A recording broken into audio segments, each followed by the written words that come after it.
you can hear us. There we go. And then to everybody who's tuned in wherever you are, thanks for tuning in. Happy Sunday to you. When was the last time we were here? About 2 weeks ago, wasn't That's it. it? Seems like forever. So 2 weeks ago, and now we're back. So awesome. Oh, we came to the think tank.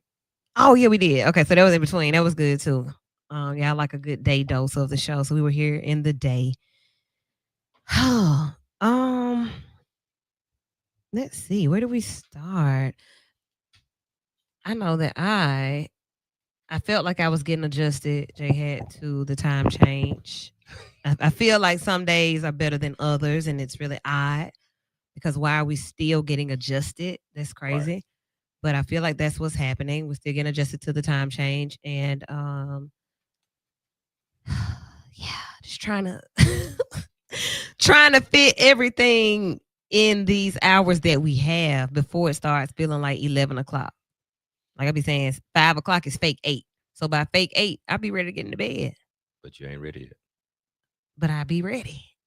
Your body saying that, or your Yes. mind saying And sometimes I go get like I may be in the bed at 5:30. It's crazy.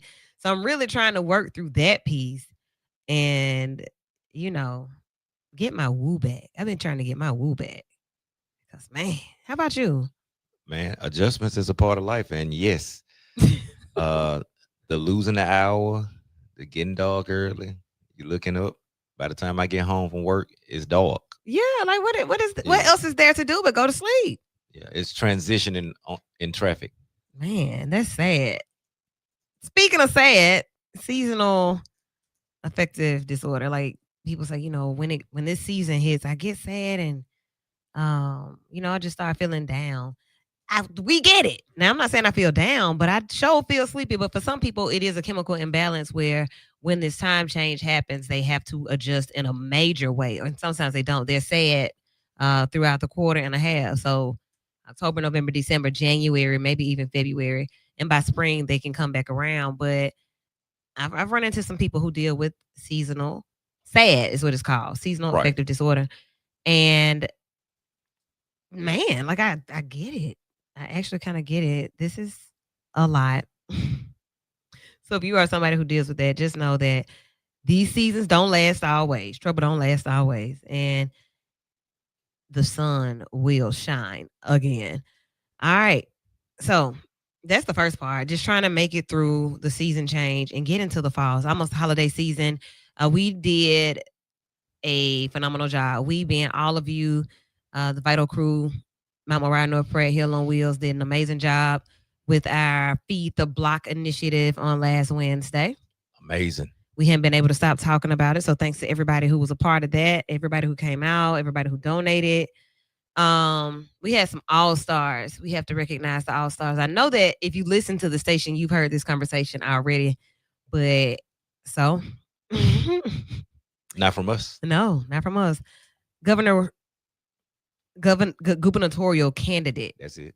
Will Boyd was present, and he really was active. He was really really active throughout the whole day. This event was from 2 to 6, and he worked from 2 to 6 and stayed until about 6:15. That is major. So shouts out to him. If you don't know about his platform, go look him up. Will Boyd for governor, Dr. Will Boyd for governor, African American man from Alabama, running for governor. And he was right here at the V. All right. So last time we were here, the government was still shut down. Was. The government is reopened. Is. I don't know what that means. Because I talked to somebody today who was a government employee, and I was like, "You got your check yet?" She said, "No." Nah, not yet. Babe, I want mine. It's okay. It's open back up. Where's my money? And she said that they've been saying something about paying in installments and all types of other stuff. No, see, mm-mm, mm-mm. And man, yeah. Um, First of all, that's a long time to go without getting a paycheck. Yeah, I don't know many people that can go 40 days, 42 days without a check when you're used to check life, like right. We're already paycheck to paycheck. dude. And so today, um, three of our members got up and just shared what it's like. And everybody's sitting there like, we're glad we helped Okay. So because the impact was real now. Maybe the first couple of weeks, but by November the whatever, yeah. it's a little scam. I mean, because you think about, like you said, not really, you're not prepared. We all found out during COVID that we weren't prepared for things, Right. and so then you get comfortable again, and you realize that, oh, we really weren't prepared to not be paid. Like, I'm always expecting my next check, so I'm never prepared just to be without and to not have any savings, or credit cards might already be maxed out because I've been living comfortably. Like, I don't have to, and then to go without pay, without support, that's got to be detrimental. Wow. It's crazy work. And shout out to families, organizations, businesses, the mayor, Hmm. um, even the governor put out 2 mil for the snaps. She ain't want to. I'm sure she didn't, but We don't do it this time, but this is not supposed to happen. Girl, give us this yeah, money. we did fill in the gap, and man, it was just beautiful to see. Yeah. Like you had to be here to see it, and it got real, real, real. We had a couple people walk up and try to take some stuff. Like, help me Like, now. like, oh, what is this? Let me get this. Yeah, Uh Actually, that's not the way this one is gonna go. But there have been some amazing food drives where you can pull up. I was a part of one yesterday with the Race Foundation at Ensley Park. They did a turkey and food giveaway. And all you had to do so was pull up, and they packed your car with boxes and turkeys. It was a good look. So this is the season of giving. Everybody's doing that. So if you hear of one, I think District 7 gave away hens yesterday. Trying to make it make sense for you, Birmingham. People are helping, they're looking out, and it's a great time. Do we do this all year round? Do we look out for each other all year round? this was part of my campaign stuff. Yeah. So this is beautiful for me. Like, we don't have to wait on the government. We can do it, and we've been doing it, and it's been beautiful. Yeah.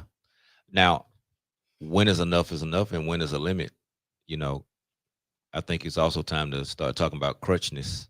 Mm. About what?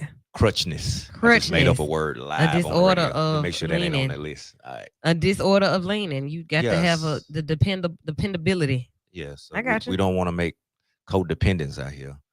But for the church, this should be a norm, Hmm. I think. And for businesses, I think you should some way incorporate give back, because the people that you're making profits off of live in your community mostly. Mm. So you should give back. The church. Mm. The church is made up of the people in the community. And I always talk about this and feel like, I don't, because church folk, the church folk are the same folk that be everywhere else. They the club folk, they the school folk, they the work folk, they the same folk. So I don't know why it's always this different expectation of the same folk just because they're at church. And also, like, you think about, okay, they're not really giving into the church. Why is there this anticipation that the church folk are gonna give into this cause all the time? Like, why are we always so dependent on the church? Because that's what it was and what it's always Okay. been.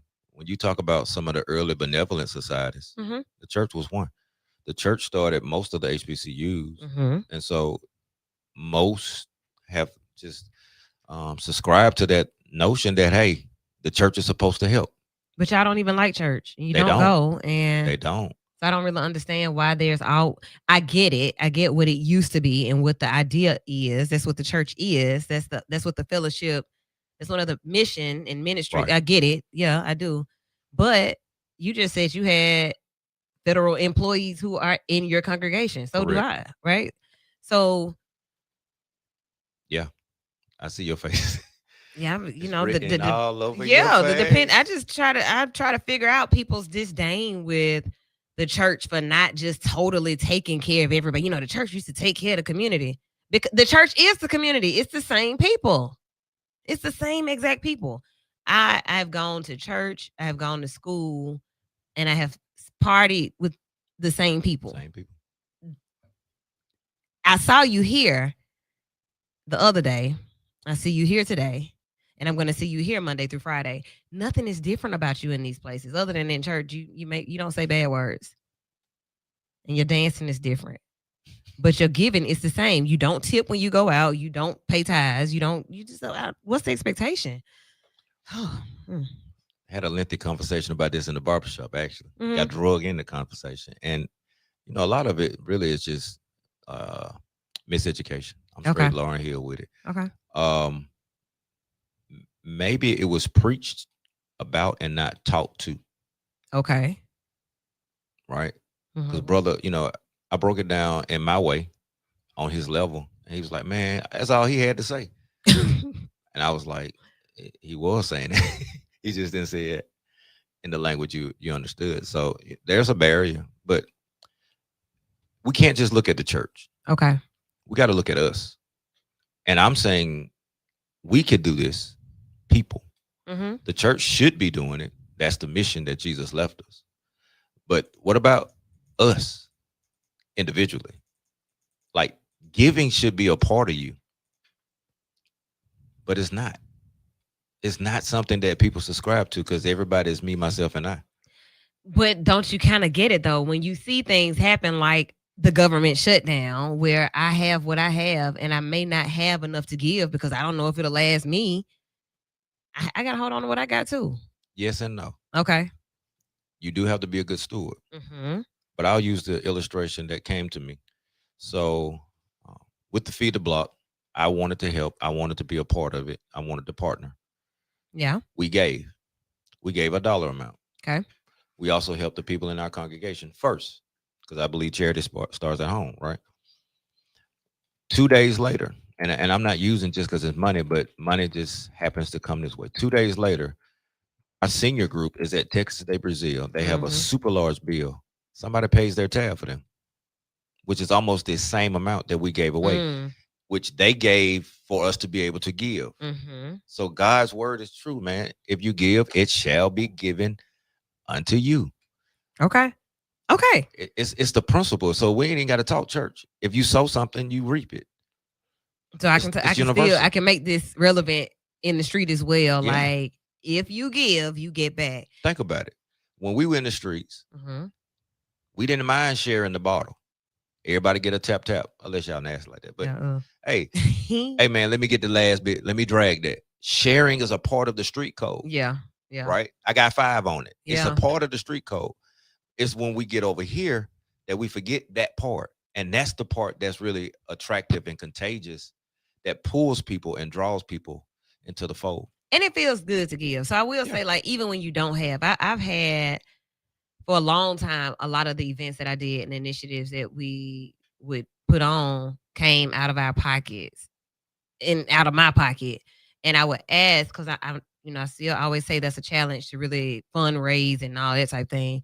But like just thinking about like I don't really have anything either, but I'm gonna be blessed because I'm giving, and even just the initiative. Like if God gave you the vision to do this, hey, just go do this. If you go do this, I'll do that.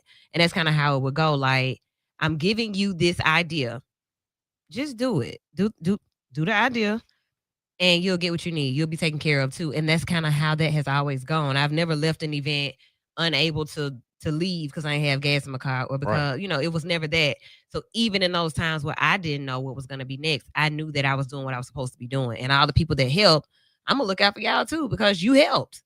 You were in it. Nobody made you do it. You did it because you wanted to. And that's the part of it. Like, it's not just money, it's yourself. Yeah. So it's whatever you give. If you just start opening doors for people, eventually that energy is coming back to you. If you just start pouring out of your talent and your gift, Mm-hmm. eventually your gift makes room for you. So it's a principle that God puts in place because it's who He is. Okay now. For God so loved the world that He gave. I mean, it's a principle. Okay. And many people just don't buy into the principle. We give to what we want to give to. So you just give what you want to give. But it's easy to give to that which loves you. What about giving to the stranger? What about giving to those who don't have and the least and the left out? Yeah. That's the part where God says, I'll show you that I'll always make sure that you'll have that opportunity to give again. Hmm. To go a little bit deeper with that, you have people who appear to be capable Okay. of Mhm. supporting themselves. Like if you just get up and go get off this sidewalk, off the exit panhandling and go get a job, you could take care of yourself. So like you see that and then you think about the idea that some people have to judge before they give. Right. I'm not giving to you on the side of the road because you could be working. You could be putting the same energy into doing something constructive. Do I need to be concerned about that or do I just need to give? Is it my prerogative where and how I give, or should I N- just No, you give as you're led. okay? So Yeah, give I as don't. you're led. Yeah, I don't. This is the season of giving, y'all. Coming up, we have Keep On Rolling, the annual collection of rolling luggage, toiletries, and warm wear. We've been doing that for about I don't know, maybe a decade at this point, probably 10 years. And then also Coleman Cares Party for Presents, which is coming up Saturday. So we are still in the season of giving. We're actually just getting into it, but really looking out for our people in the community, those who are less fortunate, those who just need. Some days I may just need, just I'm in need today. So we're going to have those collections going on. So be sure to tune in and listen for those dates and what's happening that you can be a part of as well. All right. So that's all the good stuff. I'm trying to see what's going on with our 94 live. Are we up? I don't see it. Let's see. I think we're up on this side. If you, I don't see the people checking in. I really don't. I don't know, but if you see us and you hear us, check in and let us know. I don't know why. Well, maybe I didn't select it, but should be. We good. Should be. So yeah, go ahead and like or comment. I'm thinking that we are not on the V9049 page. Nevertheless, hopefully you all are listening through the radio. Okay. It's been a lot going on in DC this week. There's supposed to be a vote on releasing the Epstein files. Mm. Are we I know we care, but what are we what's in the files? Like what's in the files? What up, Kim? Where are the files? Hey Victoria. So they hear us. I don't know where you all are watching or listening. Check back in and let me know where you're watching and listening. But like I'm really curious. Are the files in a box, like an evidence box in the evidence room behind a ball and chain with some guards standing there watching it? So it has not been messed up and they took stuff out of it. Is it printed? Is it digital? What's in the file? Is it a folder? Is it several folders? It's documents. It's email. I mean, it's an investigation. So it's lengthy and it's juicy, according to the recent sneak peek at It's emails. emails of the mentioning of our current president. But they say that his person said, the press girl said this is only going to prove that the president has nothing to do with it. Girl, that's not why we want to see it. So I heard a Democratic representative this morning on Meet the Press talking about why it's important to open the files because people have come forward and said that they were assaulted and abused by these powerful figures and that wealthy, famous men have taken advantage of people and they need to be punished. Basically, like that's what it's about. And if it were anybody else, whoever it is in it, we want them too. It's not anything about Donald Trump in particular. Right. It's not, but it's about transparency, and the people have a right to know. Mm.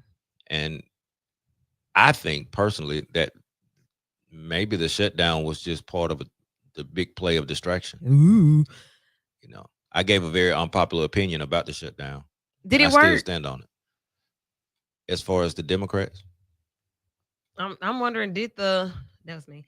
Did the shutdown work? Was it worth it no. for the files? Because Well, if it was for the Epstein files and it was for the distraction of not releasing.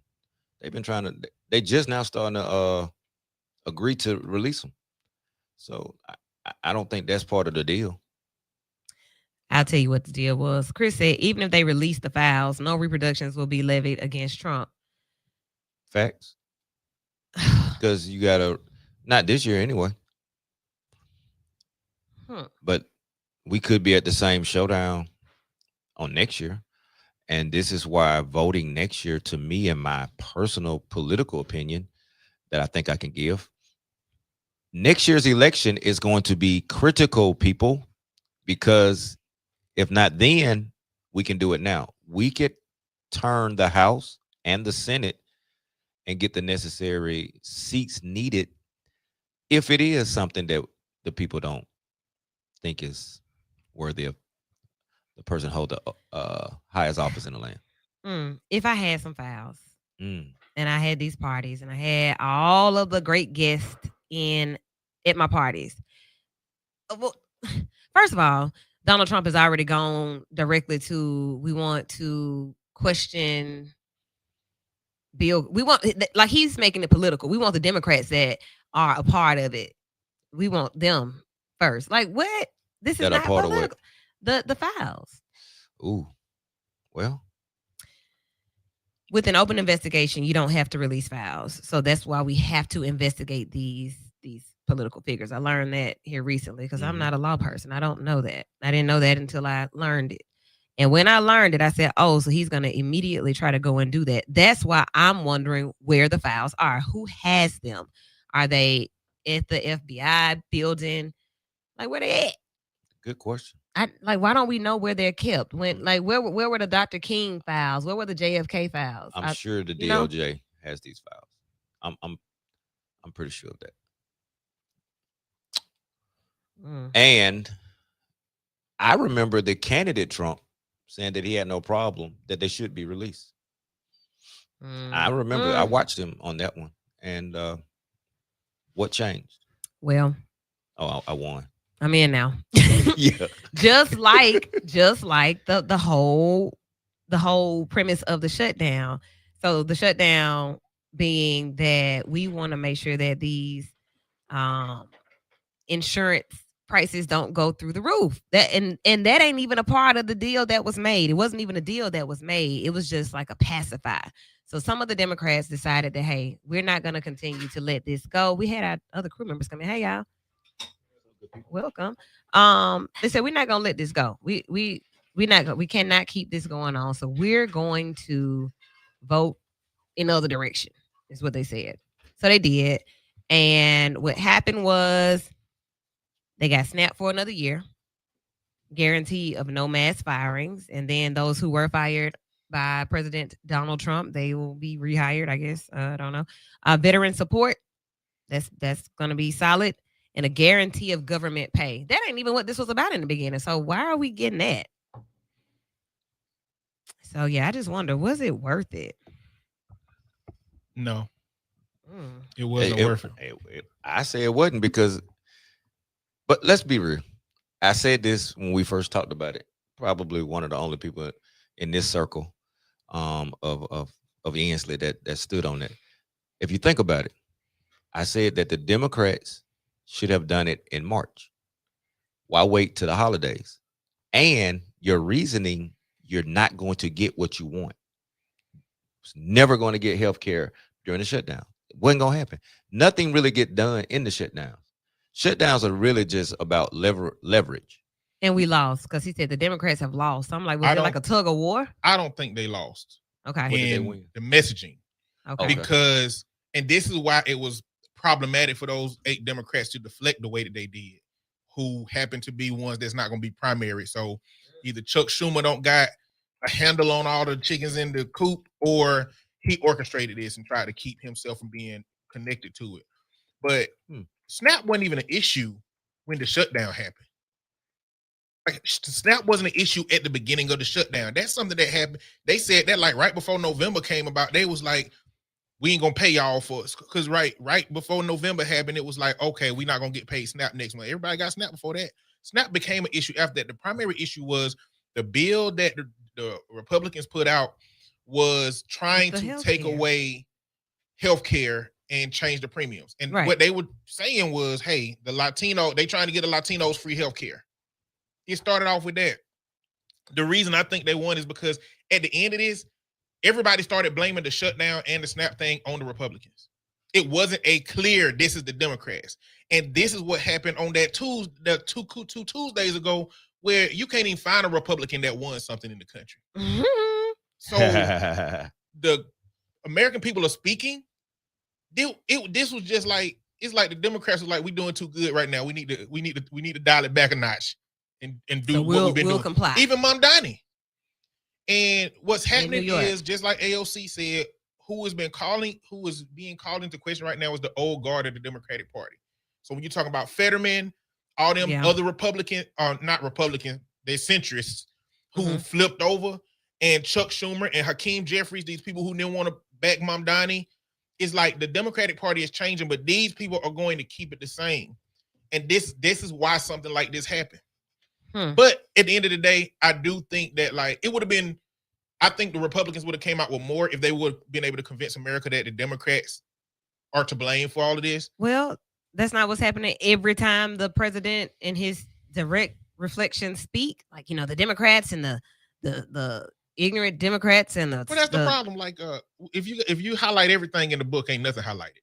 Okay. You know what I'm saying? So it's like they've been saying Democrats so much that now everybody got to start really looking and discerning what is really Democrat and what is really not. I hope that's what's happening. I hope so.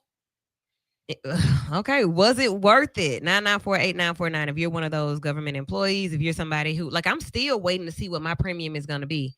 I told you I got a letter a few months ago. I don't know when it was, because I, you know, with the mail you don't like, you put that back in the box. So I looked at it and I put it back. Who this for? But it said something like from 170 something to 600 and some a month for just me. No dental, no vision, just health. Oh, y'all can have that. Right. I'll be out. And that's the right fight. I agree with the fight. I just knew you were not going to get a resolve during the shutdown. Just would. The problem is the Democrats and the Republicans both taking everybody hostage, but the Republicans are willing to shoot the hostage. Oh yeah, get out of here. That's the problem in the situation. Like, it's hard to find people helpful in this situation, because having you under a dire situation and just not willing to shoot you is still, you know, being captive. At the end of the day, I don't know that there would have been a resolve holding it off, but you might as well have not even done a day one if it was going to be a day 40, 50 something and you're going to flip on it. Like, so you feel like they should have just stood on it, keep standing on it. Yes. If you did it this long, yeah. Okay. The reality is the messaging kept trying to put all of this on Democrats, and then at a certain point, the Democrats started pointing out, and the political streamers started pointing out, they're like, y'all got everything, y'all got the houses, you got all this stuff, and you're telling me that Democrats have all of this power that they don't have. Also, they've been able to do everything that they wanted to do without taking Democrats into consideration. This was one of the few things that Republicans knew they had to get Democrats on board for. And so, again, they just were willing to hold out for this long to get what they wanted. And at the end of the day, I don't think the Democrats are going to do the harm, you know, but I want to know what it would have looked like moving further. I'm glad that the people who have been furloughed are getting paid now, but it's not like all the Democrats were okay with this. There were 8 Democrats that deflected. Some of them that ain't running no more after this, and some of them that ain't finna be primary, and some of them that are damn near Republicans. Soft Republican, yeah. Fetterman being one of them. Or they were in Virginia or a state where all of their constituents are government workers and they all furloughed. So it's like answering to their people might look like you need to end this. And so maybe it makes sense for one of them, maybe. But not every, okay. But not all of them. Okay. Now, Fetterman said from day one, so I don't put him in the 8. Fetterman said from day one that he voted not to shut down, and he stood on that. And he was consistent through the whole entire shutdown. And if you check his voting record, he goes back and forth. And he said live that it was about the people. I didn't agree with the shutdown. And I think those 8 are just as brave as anybody else that I know, because now you had to break away from everybody. You got to answer to both sides. The Republicans going to be looking at you like you ain't loyal, and your Democrats gonna be looking at you ain't loyal. But your loyalty is to your people who voted you in, and it's to the American people, But not to a party. So check this out. If it's to the American people and the American people are being directly impacted by either not being paid, being threatened to not receive benefits to be able to eat, the American people are being threatened by ICE and all these different things that are like direct attacks on the American people. Okay. That's good. Is that really what this is yeah, it about? ain't when Jay had say the American people. Who are you talking about? He talking about those particular people's constituents that they answer to, who be they see at the town hall in the Kroger when they go to the store. Oh, so not everybody. It is those people. I don't like that. But the thing is, those people are going to be under the same subsidies that get removed from them and the same premiums increasing. And so you got to choose where you support your people at. You can support your people on the front end of this thing where, and the problem with the Democratic messaging is they didn't put forth what was going to happen with these premiums enough. I just don't think those senators sat down and said, hey, the reason that we doing this is because these premiums are going to bolster. I think what they did was they sat down and said, well, it ain't nothing we can do. We're going to do this for as long as we can, and the Republicans ain't going to fold. Mike Johnson won't even bring this stuff to a vote. Yeah. He won't even tell them they got to come back. He keep literally saying, we not finna hear nothing about that. And they did. So look. And so that's the point. Like, you knew that going in. So why would you thought they would have changed their mind? Do we understand how the government got involved in insurance premiums? Yeah, the Affordable Care Act. So we do understand that. Yeah. But and I also think people don't do enough research in saying when was it set to expire when it was put in place? September. Okay. So that was under the Obama administration that it was already set to expire in September. Facts. So why are people in the uproar when he set it in place? It was set to expire. It was temporary. And why didn't they start working on it knowing that it was coming up? Right. And then also, I feel like another thing with the premiums, with them being set so high, what people are recognizing is we're generally healthy now.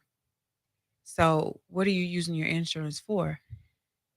You're not going to the hospital. Who, Wendy? Who's generally healthy? We are. The younger us. Like me, you.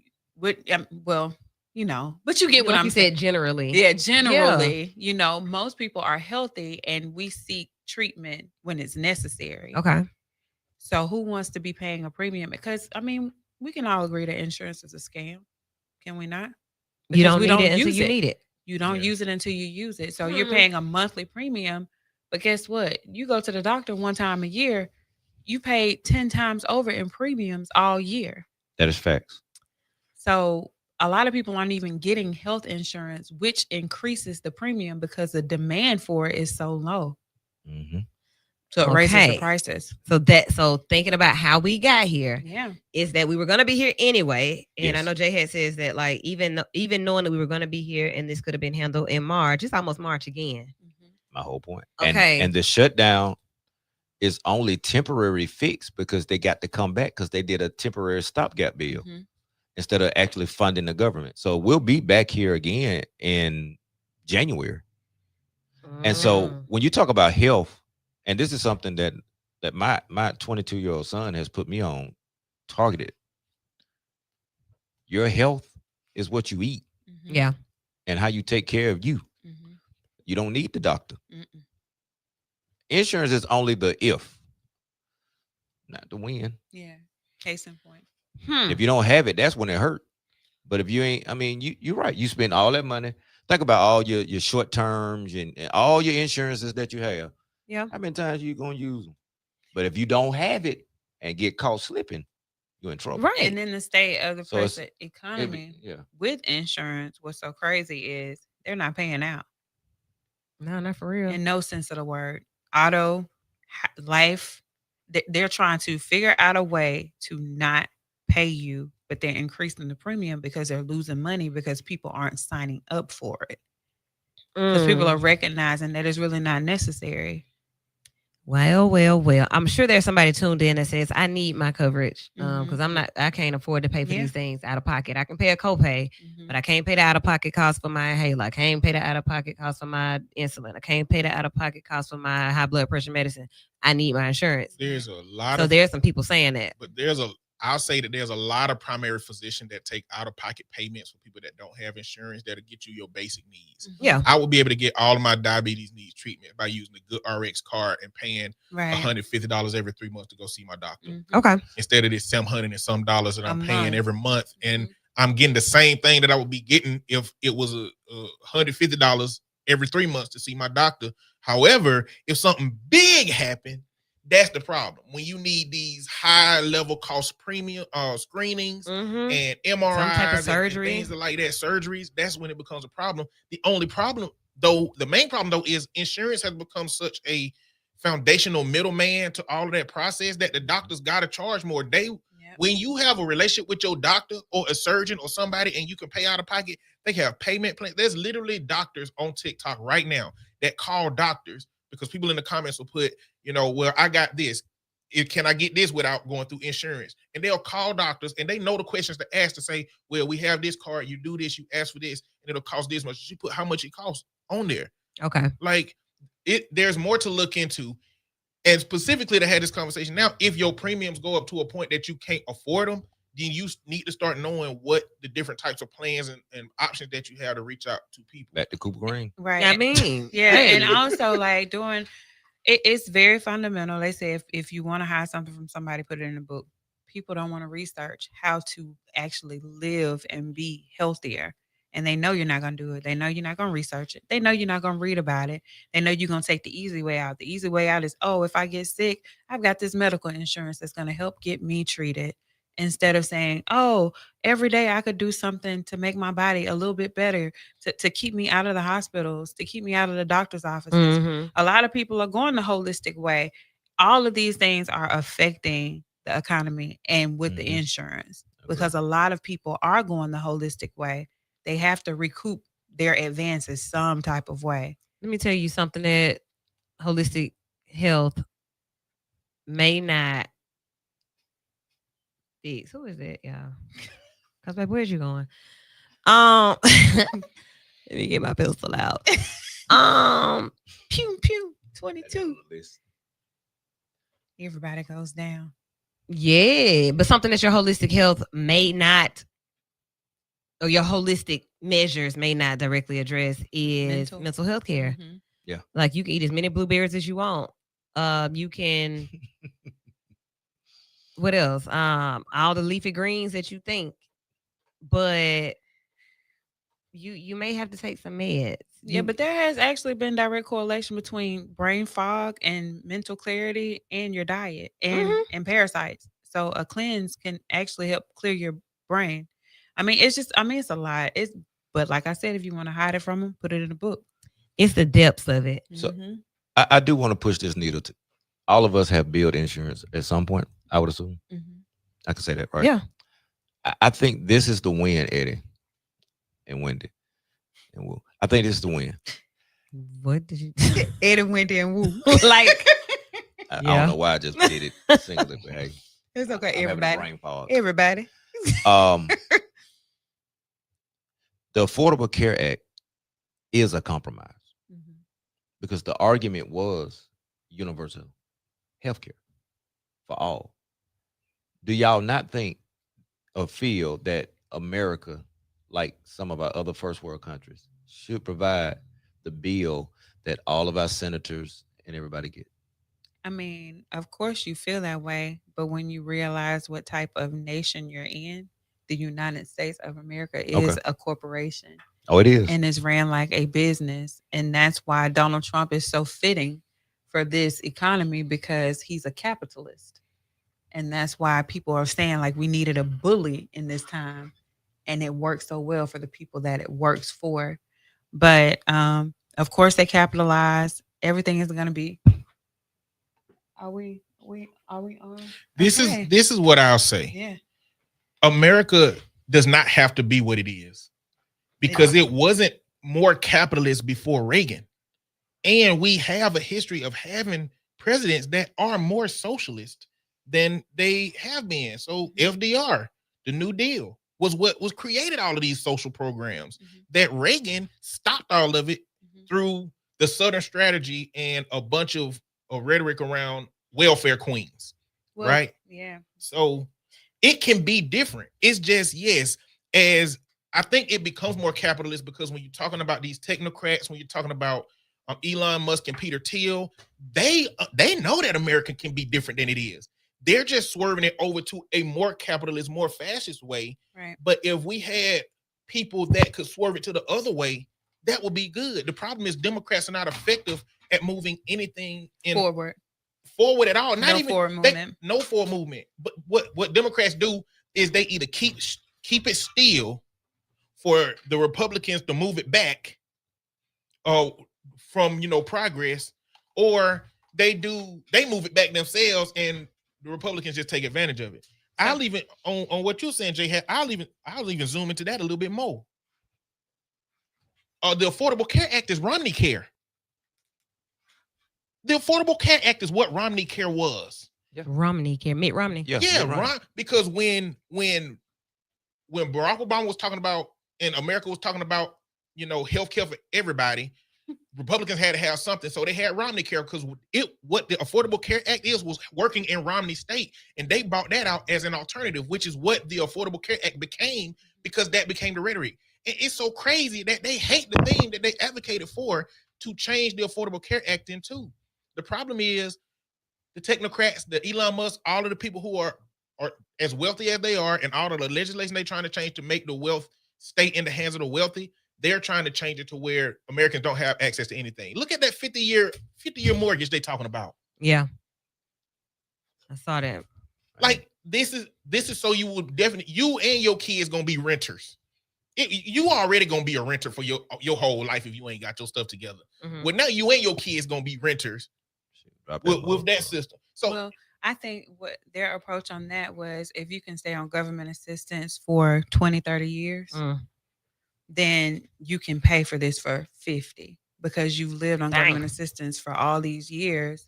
We got to find some type of balance. We're giving you some type of ownership, some type of equity, but you're not going to stay on government assistance. But people on government assistance are already renters in apartments. Like, these ain't the people who the banks are giving prime mortgages to. But that's why they lowered a lot of the credit scores and a lot of the rates so they can make it more affordable and doable for the common American.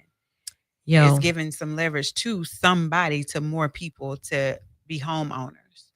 But you're not really a homeowner. You're going to die with that home belonging to the bank. It's people that die with it now that have a 30-year mortgage. But that's what I'm saying. It should definitely not be going to the path of 50. My advocacy is for it to move from 30 down lower than that. Like, how can house notes are going to be $5,000 a month?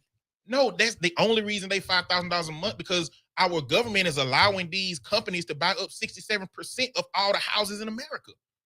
No, that's all of this. All of this is coming from what the government is allowing big wealthy companies to do. That's what's like a lot of the property in America has been bought up by these big companies. I ain't lying, because I be looking for a little spot. It's like, golly, just this. This happened in Hawaii.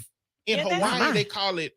They have homelessness problem, but for Hawaiians they call it a houselessness problem, because people on the outside and all of these companies are buying all the houses, and they call it being priced out of paradise, because their houses are worth millions of dollars. Right. But if they move out of them, they have to move over to the mainland in order to be able to survive. This has been an ongoing trend across. I mean, clearly it's Hawaii. Hawaii is prime, so they're gonna do it over there. But this is happening on the mainland too. It's like the government is continuing to allow businesses to have access to things that, if you look at the legislation changes over the last 30 years, 40 years, they've slowly chipped away at things that allow businesses to acquire more, tax more interest, be less liable for lawsuits. You put people like Neil Gorsuch in the Supreme Court, who sides with businesses when it comes to suits that are brought to the Supreme Court. Like, all of these things are tactics. You're talking about Trump replacing all of the judges in his first term with young Trump loyalists, and it's shifting now. Like, right now, we got some Supreme Court justices that are like kind of like pushing back a little bit against some stuff, but not enough to make these changes. But America don't have to be what it is. It's just what it is because we've let the wealthy make a lot of the decisions, And I don't know how that power gets taken back, but I'm not going to give up on the Right. idea of that power being taken back. So I Well, mean, I'm you not kind gonna of just see, you kind of submit seen to some that idea. examples of You- how the power has been taken back by It- not participating. it's not that we let them. Okay. They made the Participate. system without including us. Well, when I say we, I mean like the Democrats that's supposed to be representing me and you, Oh, who are not either powerful enough or not assertive enough, or who just their politics is different. that's why I we think losing them. I That's think why we losing us. What does representation look like for you, Eddie? What type of American are you? Like what does it look like for you to be represented in government? to me, the government is meant to be for the people. Okay. Like if we go to George Washington, that's what he intended for it to be. They took the power from the British because the king was tripping, and they said, "Look, No, we I'm gonna saying, take care I of was people." saying, as for you, what does it look like for you to be represented? What does your face look like within the government? If somebody was coming to represent you, Eddie, what would you want them to say about you? I want them to represent an ideal that will take care of the people. I want to make sure that we got health care. I want to make sure that we ain't got people starving. Mhm. I mean, that don't mean that people got to be on welfare for a whole bunch of their life, but there are strategies that can be taken without just going ahead and writing off that class and being like, out of the blue, we could just take your SNAP away from you. Right. I'm a human first person, right? Okay. And so what I need my politics to look like is I don't need my politicians to go and govern from morality. You can't govern from morality. You got to govern from practicality. The Republicans govern from a cutthroat sense of we gonna get whatever we want done. They don't care about how you think about them. And as much as I value the Democratic leadership that we have for having some morals, you can't go to a gunfight with a hug like they be doing. No, you can't rule from a sense of morality. And I think most Republicans do rule from a sense of practicality, because what they're doing is, if you take away the crutches, you got to stand on your own. Are you okay with that, Wendy? Taking away crutches to make you stand on your own. Yeah. For a better economy. Yeah. Overall, yeah. J Hatch, you said earlier Yes. before they got here, crutchiness. I don't like the crutchiness. I done Carlos King, y'all. I done made me a word. What up? Shout out, my boy. I done made me a word up. Okay, so look, I agree with help. I agree with support. I Right. agree with aid. Listen, I don't kick against aid because I know the amount of aid that business and large corporations get. Okay. However, when it comes to us, and I'm concerned about us, so that's Right. my politics. Right. I think that it hurts us more than anyone else Mm-hmm. because we become codependent Mm-hmm. on the system that was never designed to care for us. And so if I give you a cookie, you'll never go by the bag. And that's the mentality of a lot of us. And it widens the gap. It widens the gap between the wealthy, and it widens the gap between the wealthy and the haves and have-nots. And also to that, we know that there are way more poor whites that get food stamps They and do. aid Mm-hmm. than us. I always hear that. And these are just facts. I want 'Cause to there's see more of those them. numbers. You know, we don't have 13%. They're more anymore. knowledgeable about processes. Yeah, They're they more created the knowledgeable system. about Not the ones in the system, though. No, they're They just just more in the knowledgeable system. about the processes and assistance and how they can go about getting it. But they don't. Most, from what I've read, they don't use it as a crutch. They do use it as a form of assistance, but you still got the ones that do now. Don't get me wrong. Oh, you do? This I starts to don't- sound I like a don't- black I and don't white believe that. conversation. Yeah, it starts to sound black and white, but Yeah, I then don't you have to believe include the immigrants in it too, because Yeah. that's a big piece of the conversation these days. Right. So, is it a black and white and Mexican conversation? It's We don't even not. talk about Asians, but It's is it that, or is it a have It's and a have rich and a nots? poor. And It a is have and that. have nots. It's, So we Yeah. still gonna it's go the with that. system We're all that they one. created. Okay. It's not race became a part later. But to me, you can't say they created the system that creates this underclass that needs the assistance. You shouldn't need the assistance. You can't target the people who are subjects of the system that was created without being hypercritical of the creators of the system. I'm No, I saying agree with that. let's be hypercritical of the system first. Once we get the system regulated, now the people who are straggling behind, not working, taking advantage of them systems, let's go for it. Because as long as the people that created the system get us to point at those people and say them crutches is helping you, I agree with a little bit of what they're doing. that's who we gonna keep putting it on. Okay, let's look at this. Historical Black colleges and universities. And you talk about crutchness, but these are our institutions, and then you see that a lot of them are funded by the government, just like other institutions. But we're going to take money from these institutions. We're going to take money from anything that benefits your culture and your color. And you mean to tell me that it's not a colored conversation and that it's a have and have nots, but we still are looking at the support of the government to fund these institutions.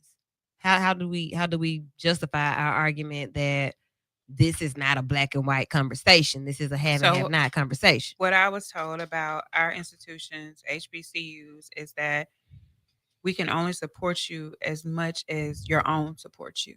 Okay. I'm only, and it's like a universal rule. I'm only going to pour into you as much as you feel like you should pour into yourself.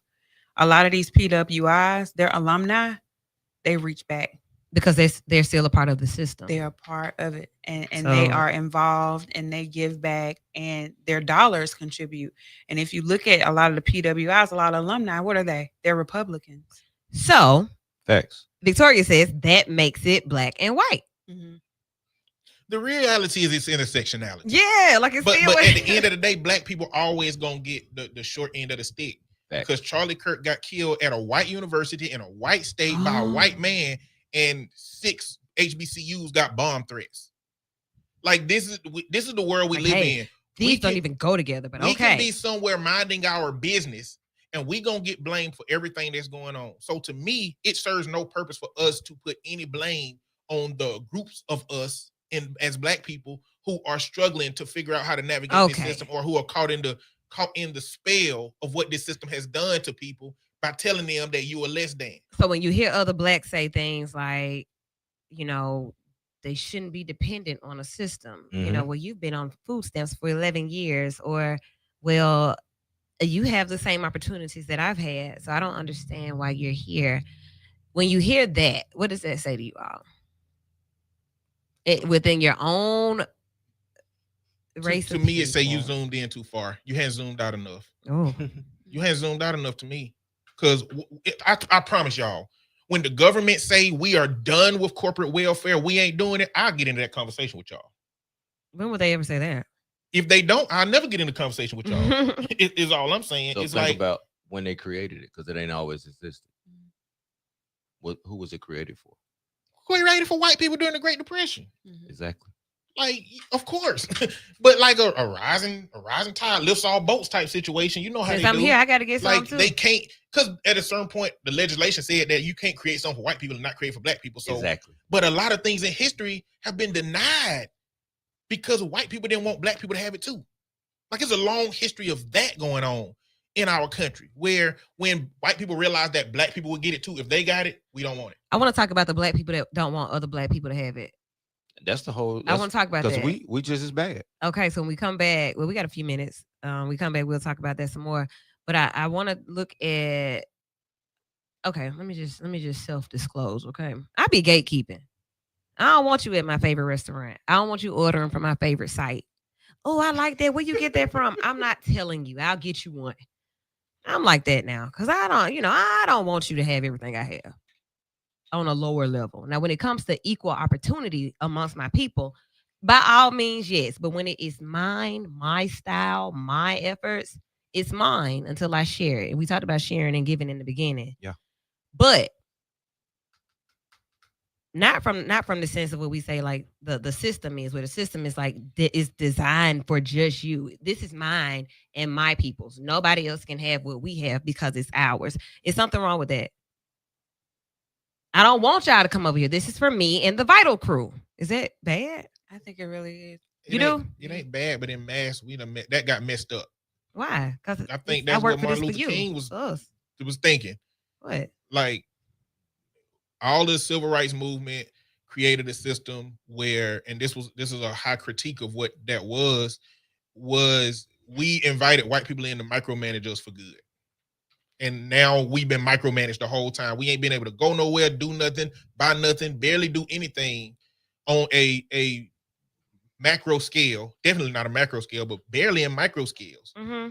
And in the communities where we can do something micro, they violent.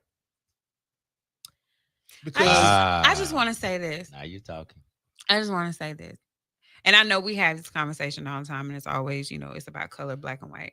But I had a conversation with someone who is raising biracial children, right? And she brought something to my attention. If you take and divide our age group, our generations from the younger generation, and we lived in our world and they lived in theirs, we would still be having the same socioeconomic issues, while the younger generation wouldn't have those issues at all. Because scamming. Because generally they all are together. They're just being still taught by us what we're going through, how we're viewing race, how we're being treated, and we're implementing it on them, replacing it on them. But they would be thriving because more of them are hanging together, loving one another, and it's us. Well, let's take a break. We'll come back and dig into that some more because I'm still gatekeeping. We'll be right back. B94.9 WATV. You're listening to the show.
And we're back, hour two, right here on V94.9 WATV. It's been 2 weeks. We're back. A lot has happened, a lot to discuss.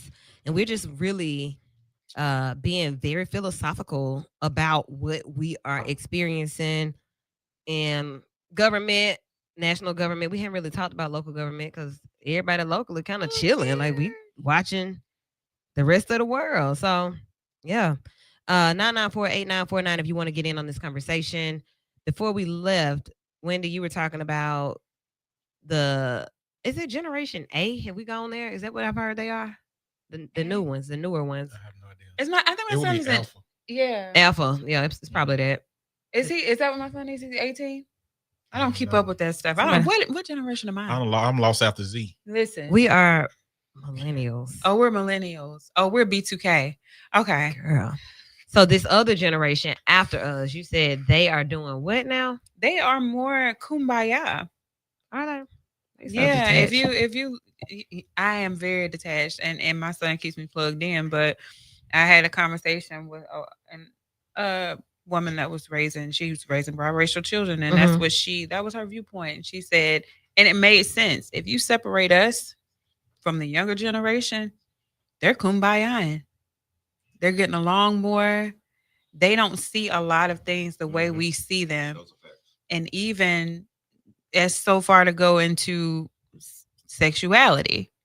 You know how we feel like if one of our children grow up and they say they want to be something else other than what we want them to be, Yeah. you chose a hard path. Them kids ain't paying no attention to that now. It's like, what are y'all talking about?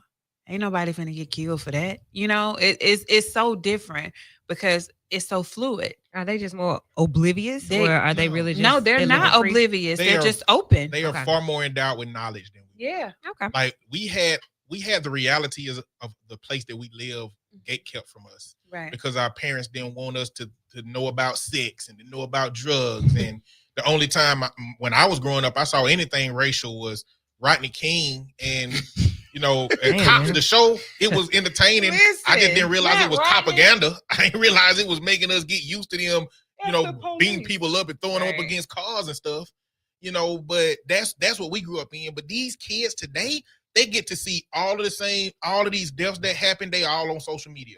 All of the political coverage that's in memes, that's in TikTok shorts, they all showing up. They are very knowledgeable about what's going on. And speaking politically, the right is aware of this. They have to demonize woke. And if woke just means acknowledging different cultures, acknowledging different religions, acknowledging different people's sexualities and ability to exist in all the ways that they do, Mhm. we got to stop woke. And the way we're going to do that politically is we're going to gerrymander heavily.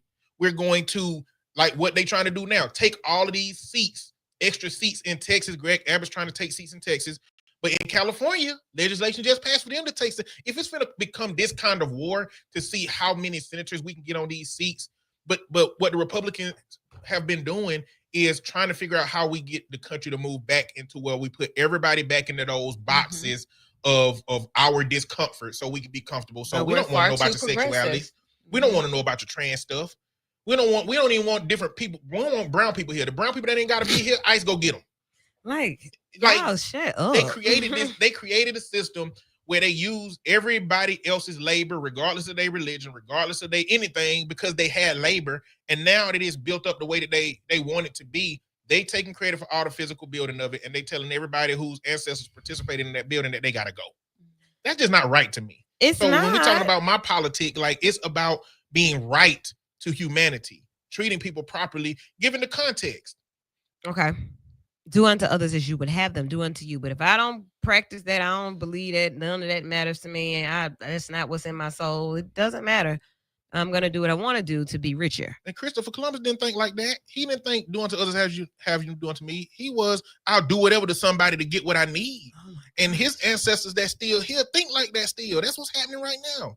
It's just a self-served situation. And y'all was talking about the churches earlier. I don't know if y'all know this, but on TikTok, this No, we lady didn't. been calling 30 churches. 43 churches, right? She been calling. Well, it started with 43 on her own, but people Uh-huh. started putting their churches in the comment section. She calling churches. It's a baby crying in the background, and she asking them for a can of formula. That's it. No more, no less. Okay. So many churches are just saying no. Some churches are sending her to other churches. For some formula? One thing of formula. Now, there have been people who, like the woman said, I don't think the church can get anything, but where you at, I'll bring you some.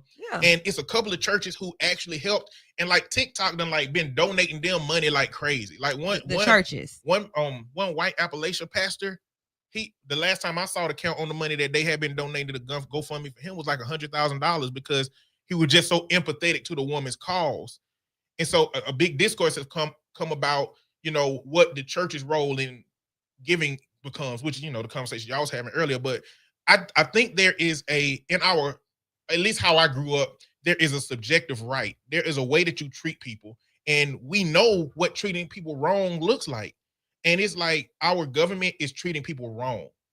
Yeah. Right? Whether a person should have SNAP or not, we can talk about that in the bigger system. But for them to have it and then you immediately rip it away and say you can't have it for whatever reason, they spent the money. I don't know where the money went. So they spent the money and robbed Peter to pay Paul situation.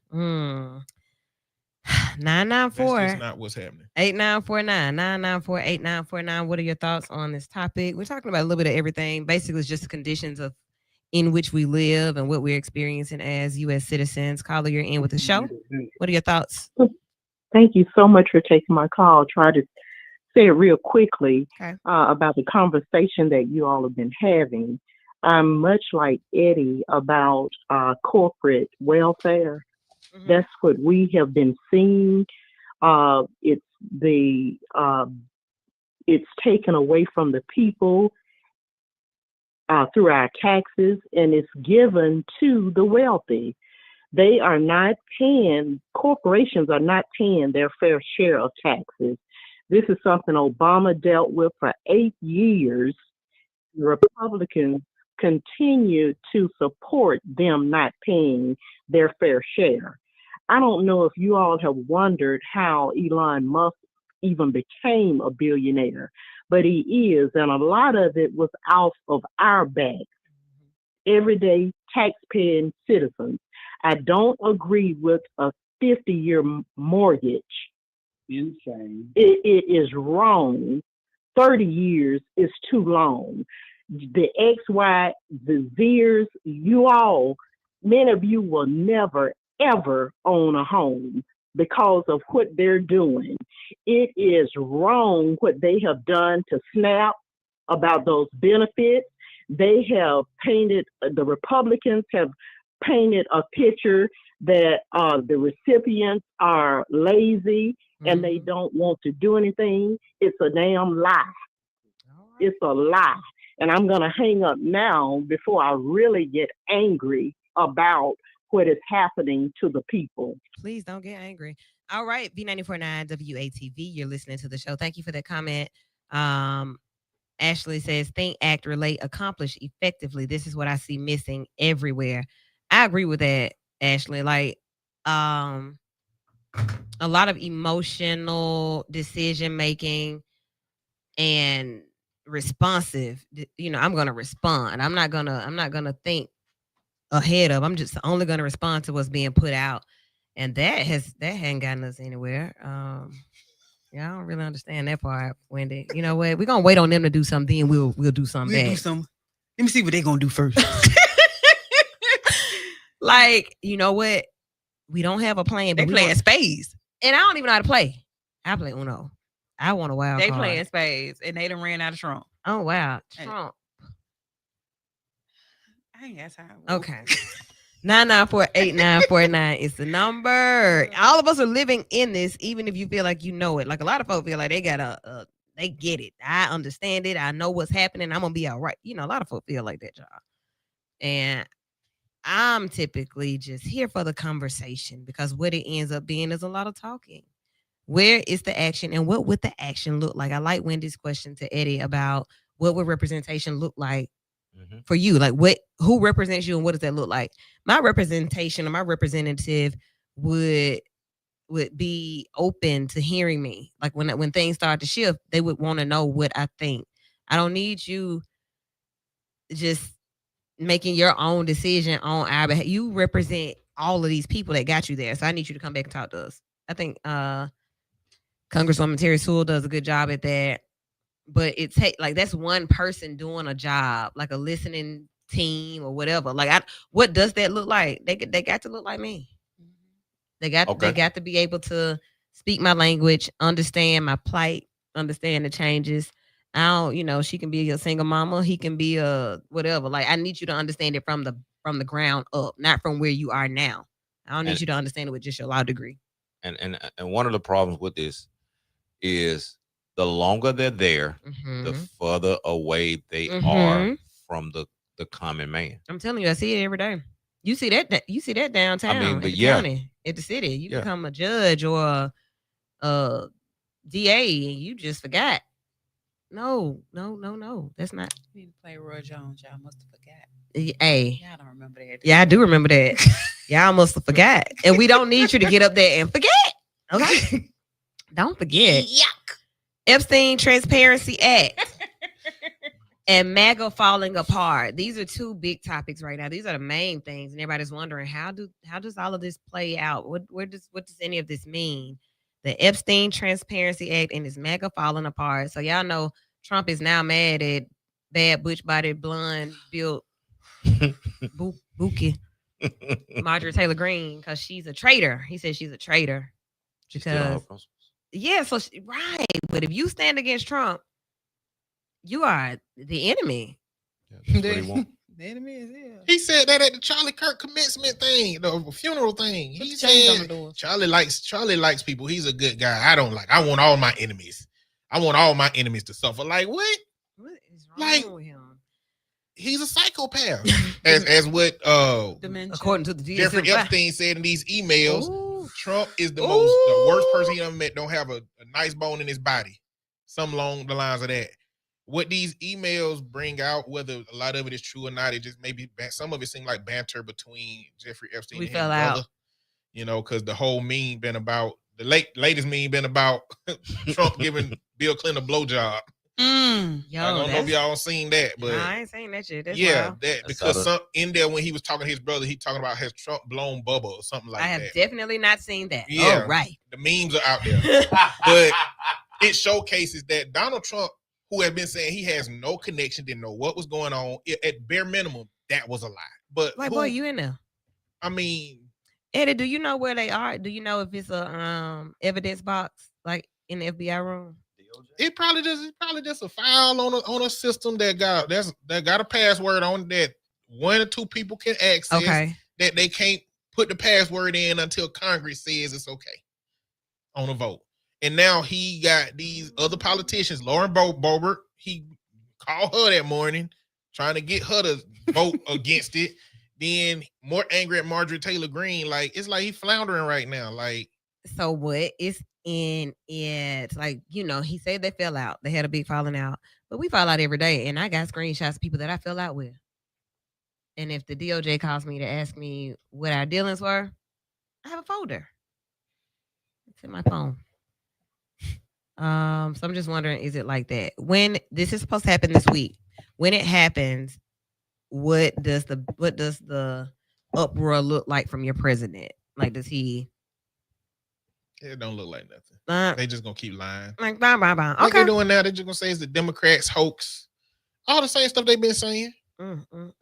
Okay, then. So I mean, I don't- it really makes no difference. It don't make no like. Okay, what are they going to find out that's going to allow them to do something to hold the president accountable that actually holds him accountable? Because they got everything. They don't have to vote to give the president consequences, even if these files have some incriminating him. Like, they don't have the Senate, the House, the Supreme Court. Nobody got to do nothing.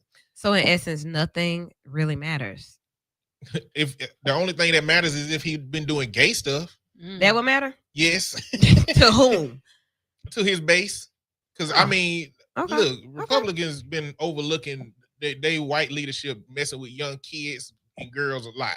The ones that get the most scrutiny is when they messing with a boy or when they secretly homosexual. All They don't be right. tolerating that. Well, let's see what's gonna So come something out. like that came out. Okay, Yeah. Trump gonna have a problem. Or if he was dating a black woman. Let's see what's gonna happen. I'm tuned in and ready for that to break. That was about the size of it. They want the files to be open. I've been more curious about, if I've been talking about some files this long, somebody went through and purged them files. Whatever it is you thought was in there, we threw that away 10 years ago. Chill out. But we don't know yet. So looking forward to the vote on that. Oh, what else has been happening? We've been gone for 2 weeks and it seems like so much has happened. It seems like I haven't seen you guys in a month. It's about to be a month again too because we're in the holiday season. But what else has happened? Let's see. Eddie, you stay in the TikTok streets. I just get on there and post my recaps. I be in the TikTok streets. I ain't gonna lie. But I know yesterday the it's biggest hard to think thing. about all the political stuff. Oh, we're keeping it political. No. I mean, Look, I know yesterday the biggest thing was that Braden shop on the east side. Yeah, I saw that. We need to talk about customer service. That's a good. Oh, That's a wow. good direction to go in. So the mama, mama some hair braiding shop. Lady went in. She inquired first, and when did I know that you provide services like that where people would inquire and ask you, well, how much is it for this, or that? And I give them the price. You say $200, Yeah. and they come in. And they pay They paid $200. $200. Yeah. For exactly the service that you said or that they requested. is there a scenario where you don't have the hair you expected to have, so you have to use more expensive hair, and you then tell them, even though I told you $200, you got to pay more for this? Well, I would speak on behalf of my braider, Mata, and there has been a time I've gone and she didn't have the less expensive hair. I didn't want it anyway, but she didn't have it. But guess what she does? She just uses what she has. Right. And usually as a service provider, you take that loss because you want to provide great customer service. You want them to have that experience because guess what's the biggest form of advertisement? Word of freaking mouth. Yeah. Okay. So let's Especially tell, with TikTok. let's tell the video I saw had story. 100,000 likes I was on just it. about to say, let's be sure to tell the story. About So the the hair? story is the lady, she told her $200. She wanted these knotless so-and-so braids, medium-sized braids, $200. But when she got there and got the style complete, the girl was like, it's $250. She had already paid the $200. But she came back and said, well, it's $250. And in the meantime, while she's saying it's $250, some kind of way she ends up holding the girl, like locking the grab her door hair. and grabbing her by Yeah. the braids. Oh yeah, it's time. now. First of all, they hurt because you just did them. Ooh, Oh. ooh. So I'm like that would make me go insane. I'm gonna Mm. tear your shop up. But nevertheless, She did right. 250, so $50 more. Than what you told me. And it didn't even look like they gave her a chance to pay. They did. So yeah, that's what happened. Just in short, that is what happened. I went and got my hair braided. I paid $200. She told me it was $250 before I could even get the other $50 out and see why it's $250. You didn't yoke me up by the braids Yep. and lock the door. Now what happened after that is they called the police. Yep. The Said that police she- came. The braider said that she punched her. Officer went and looked at the camera, found out that was a lie, looked at her text message and said, well, you said 200. You have no reason to assault this lady for what you said that she should pay. Yes. And essentially, she paid her $200. She left. Yeah.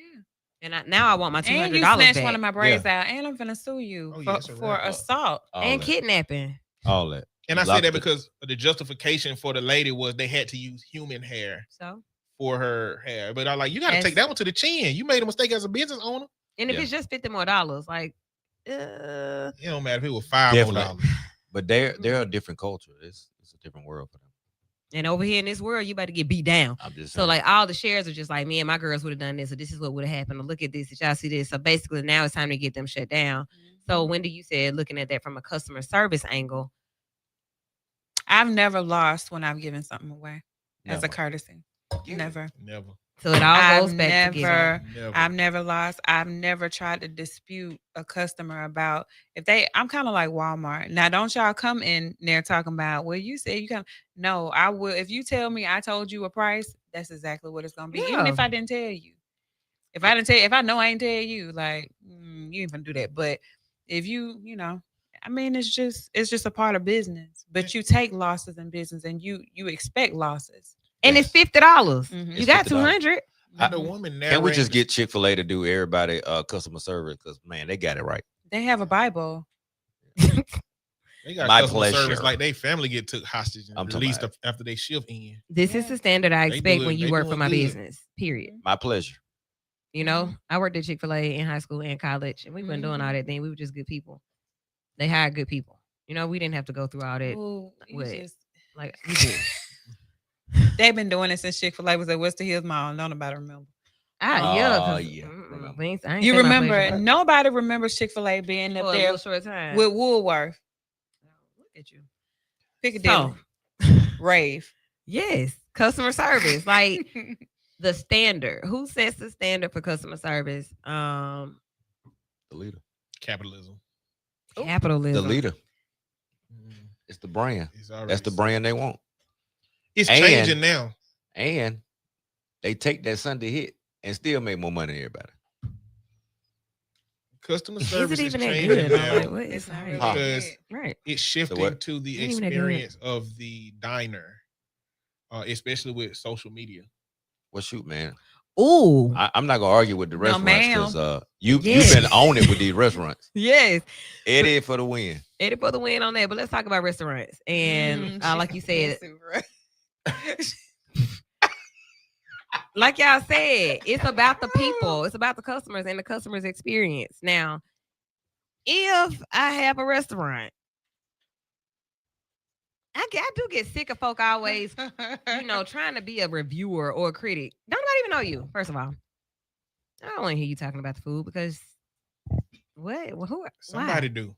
No, they don't, Eddie. This the, It's when it's messy. no. If it's no. good, look at Kay. What's the girl? Kay. Roll it up, Look, Kay. I follow, Rolling up Kay. I follow a bunch of people around here. That's how I find places I didn't even know that existed to go to. I done found a piece of cake that was heading off over in Mountain Brook somewhere and was like, okay, gotta keep this one. You know what I'm saying? Like, you gatekeeper. I did for a little while. I did for You the should video, gatekeep sometimes. but there's a lot of places around here that, and I'm not a big critic. I am a very Yeah. forgiving moviegoer, diner. Even if it's something I'm not too fond of, there's something that they did good in that experience. I can always find a thing that was done well somewhere. You got to do real bad. I say when it's horrible, like I'll Just don't go back. don't yeah, talk I may about it. say like, hey, Yeah, I don't talk I'm about gonna it if it was talk to bad. them about the bad experience. I'm not even gonna talk to them You want because to tell them? no, that's just like somebody that know they musty. You know you musty. I don't have to tell you smell bad. But I just want to make sure you know, hey, you must right? Mm-mm. It's a courtesy. They left How the they house nose like blind that. now. They had, Maybe yeah, so. that's Like what you I'm don't saying. smell your cologne after you Yes. got on it for a Right. while. Mine ain't COVID- nose blind. COVID Man, that messed is people nose up. blind. COVID took away some people's Not even senses. COVID. If you musty every day, then you ain't musty no more. You just regular.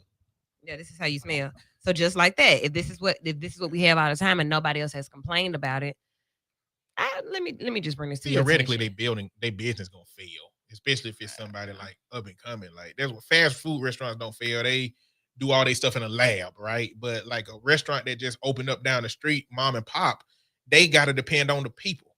Yeah.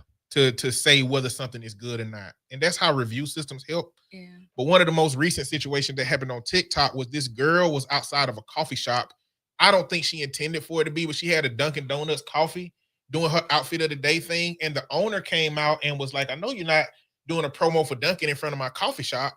And she's like, oh, no. I didn't even realize where I was at. I'm just doing an outfit of the day. I like this little outside Okay. setting.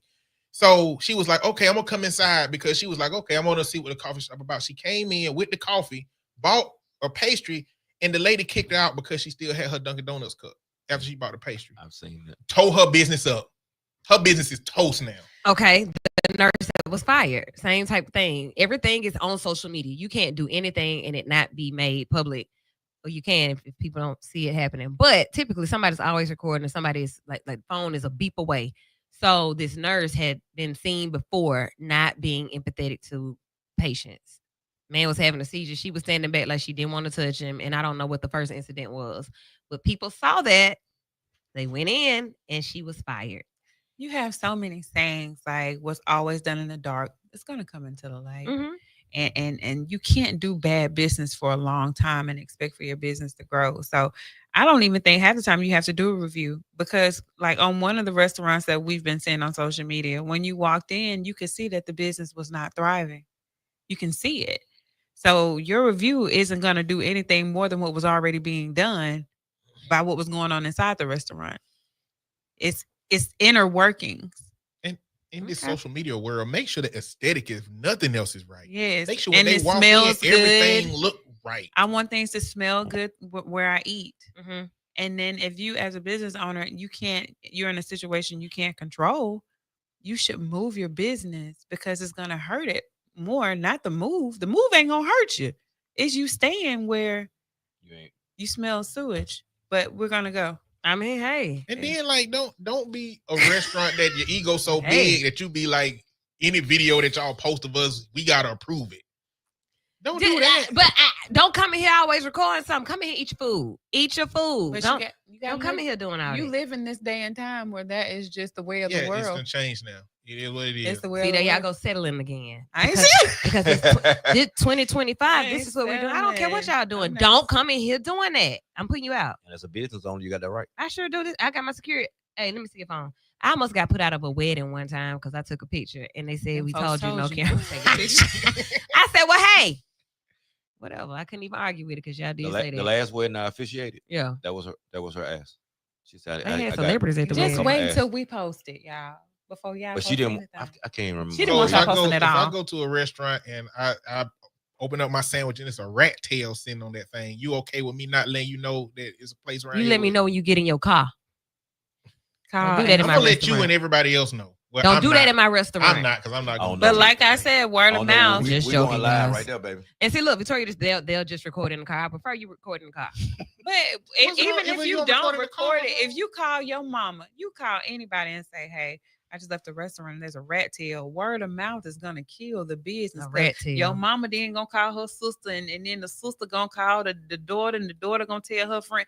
It's just gonna travel. Yeah, They got well, rat tails. Because even without it being a video, you know, it's 3 times a year there's a Facebook restaurant saga. That's Yeah. only statuses and people sharing and people getting the tea And guess what and happens? a business owner getting out there acting crazy before they realize acting crazy don't help. Let me tell y'all, a lot of you just got healthy here recently in the past decade or so. You used to eat at places that had bugs and They still got 'em. Everybody ate at Right. Fifes. They still got them. I'm not Ooh. doing this today. But I'm just saying, you have And these do- different spaces where people and go and eat, and the scores ain't scored. So I'm hungry, and they it's good, and I'm coming in here. I'm not lot of hard to times- please with delicious. I don't care if you got bugs. lot of times- the burger good. That's me. You said what now? I don't care if you got bugs at the burger good. Long I know as they that don't- building. I know that I'm wall was with you. old. To a Is it on degree. the burger? I'm with you no. to a degree. Well, give it to me.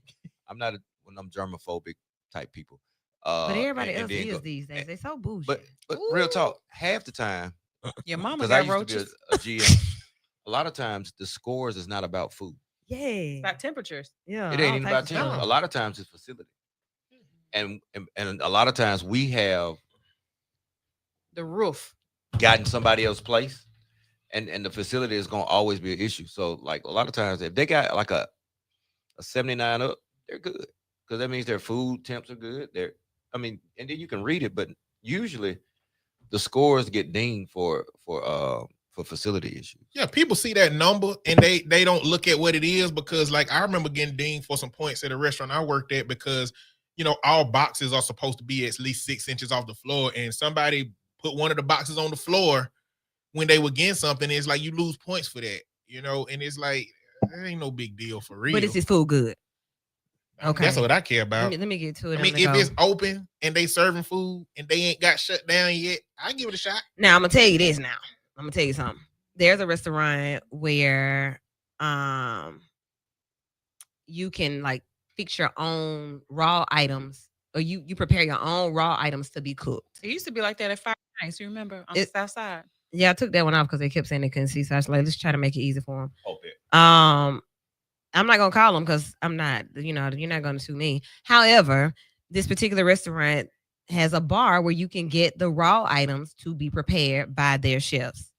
Now, inspection wise, I would think that they've been inspected because they're able to still serve that way. But if you go in there and look at it, you might be like, no, this doesn't look appeasing to my everybody picking through it, and like buffets, right? Y'all know during the pandemic, a lot of people stopped. We can't go to pandemics anymore because we can't go to buffets anymore because of what's happening, and people stopped going. Buffets had the best salad bars ever. Because So bring many back options. Shawnee. Who stopped going? That's what I'm saying. Eddie. Like, where you I want to got my go? buffets. Which one should we- I got my little Chinese buffet that I ain't telling nobody what that's at. You in Hoover? Mm-mm. And see, that that's what one I'm ain't saying. You Hoover. gotta gatekeep. Like, don't tell them. This is why we don't call names. I'm just telling Oh you. If you my want to know God, anything you heard y'all. on the air, you inbox us directly. But and y'all ask. want people to have SNAP benefits. If they need them, yeah. Oh And you my just can't God. use them where we gatekeep. So, customer service and best experiences or not, where have you had the best experience recently? Best experience recently. Mm, Brick Tops is always a good for me. okay. Brick Tops, like the dining experience is really nice. They have very good waitresses. Okay. Best experience. It can be whatever. The tire shop. See, I hate to say. Okay, so are we talking total experience, or are we talking about the customer side where you get the hospitality and service, or are we talking about the whole service Just with what- food and everything? Which one now, I don't remember, but for you all, which one stands out for you here recently where you've gone to spend money and you that was nice. So Cafe Yeah. DuPont was pretty Ooh, nice. see, fancy. Okay. Bistros was good.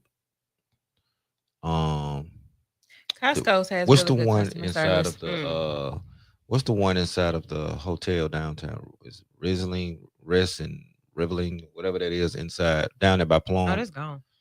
Roots and Reverie. They gone. Yeah, that's gone. They were good. I'm trying to think.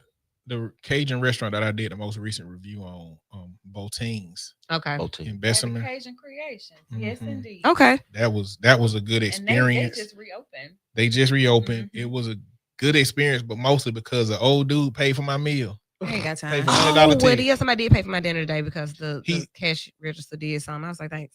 He came in and he said, "How many times in here is it for you this week? It's 4 for me." Like he be Aw. coming, and Wow. then the server was like, "Well, he gonna take care of y'all bill." Okay. And I was like, "Really?" And he was like, "Yeah, he do that. He do that a lot." So That's what's up. seemed like he might come in there to find connection through people through doing that. He was by himself, so older gentleman. It might be kind of like how he connect with people or something like that. But it's a real nice gesture. But the food was real good. Was Just a good the whole experience experience. there. Yeah. So those are the type of stories that I like to hear. I'm gonna tell you just one that came to mind. It wasn't the best, but this is what came to mind. I don't like to be in a retail store and I got to take my hangers off before I get to the register. And then you want me to walk up while somebody is still right there. Why am I walking up on them while they're still checking out? You can't ring up both of us at the same time. I know y'all know what I'm talking about. They're like, stop doing that. No, I'm not taking the hangers off. It's like self checkout. I'm only gonna do that when the other lines are too long because you have people working for that. So I'm gonna go to this line where somebody is. I ain't taking these hangers off, and I ain't checking myself out either. Something weird that happened to me in Huntsville and Lowe's. Mhm. Self checkout. And self checkout is supposed to be self checkout. You ring your stuff up, you Yeah. put it in the bag, and Yeah. you walk out the door. This lady, because I had Braden with me, we had a lot of stuff because he wanted the Carhartt stuff out of Lowe's. So she's watching us the entire time. She goes up, comes up, starts taking the stuff off the hangers for us. Oh, okay. Okay. And she was like, "How are you gonna pay?" And was like, "Are you paying by card? How are you gonna pay?" I hadn't gotten to that part yet. I said, Listen to I'm you. gonna wait until he folds his things up and put it in the bag, and then I'm gonna pay. And so she's standing in front of the pad, and I'm like, "Are you gonna move so I can pay? If you just tell me how you gonna pay, what you trying to do? Get back!" Yeah, That's weird. They Look, have get out gotten of this. aggressive with you that. ring it up.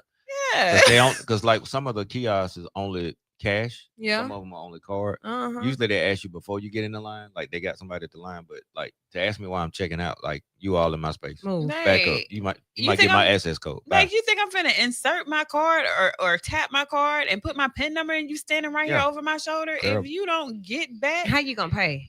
I'm How not. you Now pay? move. I'm I did. stealing. I did have a good customer service experience at Home Depot in Pelham Okay. You had to be because specific. yeah, because I mean you can rent tools here, Mm-hmm. Yeah. and I needed a hammer drill, Okay.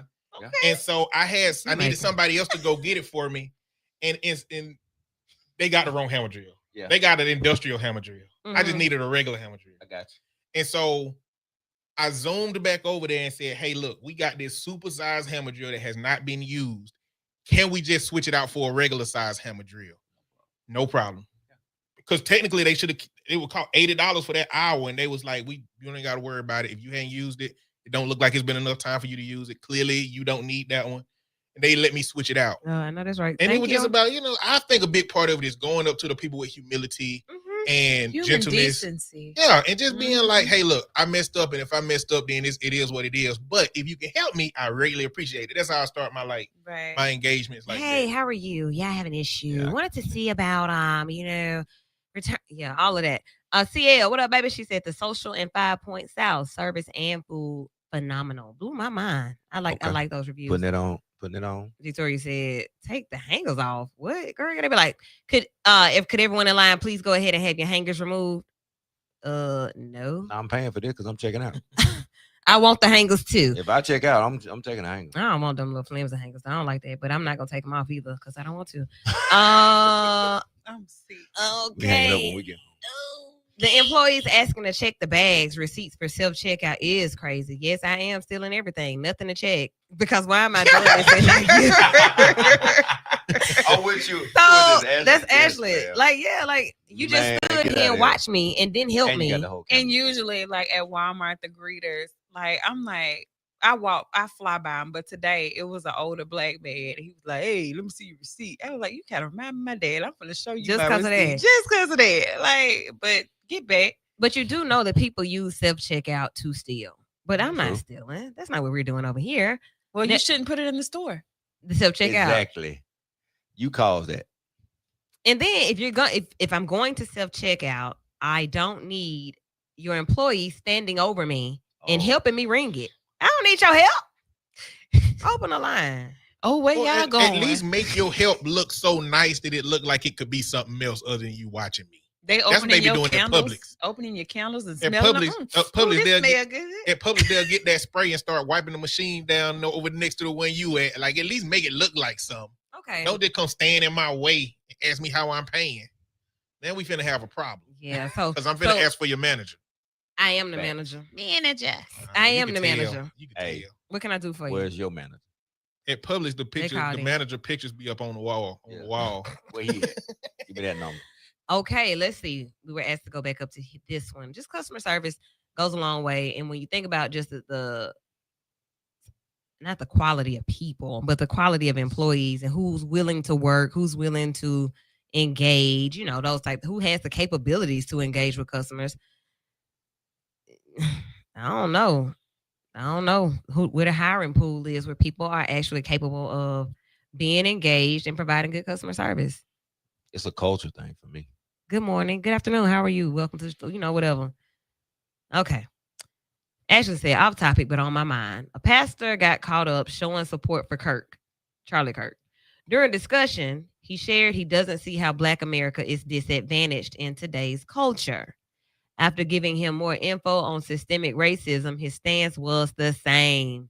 He says they love all, and the focus is building God's kingdom, and we can continue doing that together. What do y'all think? Can or should Black people worship and truly do life with people who don't acknowledge the impacts of systemic racism? Wow, that's so loaded. That's good. Can you worship with people that don't feel like you got issues or like it's an equal playing field? Ashley, thank you for that. Thank you, Miss Angie, for pointing that one out. I saw it. Yeah. Thank you. All right. I'm going to say it doesn't make a lot of sense. I don't know how you would feel comfortable worshiping in those type spaces.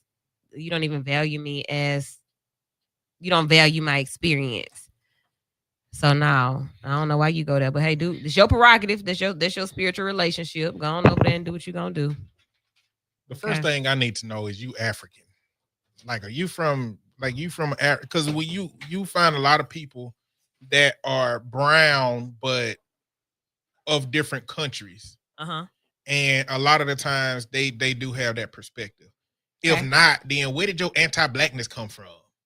Right? Mm. Where did your willingness to look past what the Black experience has been, even if you're critical of that experience, but to say that it's nothing, to say that there is no experience, there is no differences, that's a delusion. Or for you as an African American church member to be okay with your non-African American leader saying it, like, Okay. hey, we Oh, know you that. saying that the leader who said this was not African American? No, Oh, that ain't surprising. no, he I white. don't know why they She wouldn't said, think. she said, oh, he white. Oh yeah, I don't know. Whoa. I don't know why they wouldn't think every. So it's a white pastor? Yeah.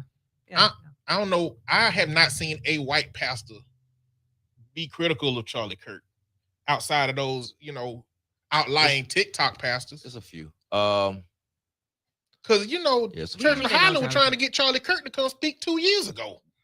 My mind. That That was one during of the COVID. one of the big blow ups. Like, why y'all still going there? Even with that though, there are people that still go there that were still, It's a lot of I people like left, the way they but yeah, teach. you're I right. like it's a the lot. way, whatever. Okay. Well, I know where his anti-blackness came from. It came from a Tuesday. Who? The guy- Anybody who think like that's white. No, that's black. Okay, so but then the Black members, if I'm at this church and this is what's being said, Yeah, I've had conversations. You saying the Black members agreed with? they stayed. didn't agree or not. They just still there. They still Oh, yeah. there. They went back. Some of them went back. And it's God is funny to love. He me. doesn't see color. I don't mean to talk about a church, you know what I'm saying? But I'm just talking about her post. Like, as we talk about the church that's here locally, right? In West Woodlawn, they have a face, right? A black face. And Okay. a lot of the people feel comfortable going there. Okay. That's what most, and so, but he's not the pastor. We all know that, right? He's just the face. He's the lead or the campus pastor. Mm-hmm. But on Sundays, that screen dropping, Really? right? Yeah. Well, I want to do But that. you know, I got family members that go over there. Tell me, And I asked that question. And then when you give them facts, people have their mind made up. So the facts of what they do and how they get down and what they believe and who they about to invite don't matter to them because their mind made up. what is it? But I'm different because I have the opposite in my congregation. So I don't see the face. I got a personal sentiment to you. When would you talk about a church? Like what would a church have to do for you to, not preface it with it, not to talk about a church? Like what would they have to do for you as a pastor to be like, we got to talk about this? Something. Or is very it something, unbiblical. and if it's different talking about it out loud versus getting together with pastors or that pastor and that church, does that make a difference? It might be like the police code, cuz. Because that's what's happening on TikTok right now. Yeah, it Because might be there's like a lot the of critical. There's a lot of critical assessment on what the responsibilities of the church is. There's a lot of pastors that came out making excuses. There's some pastors came out supporting it, and it's like, to me personally, I don't care that I know how the church operate.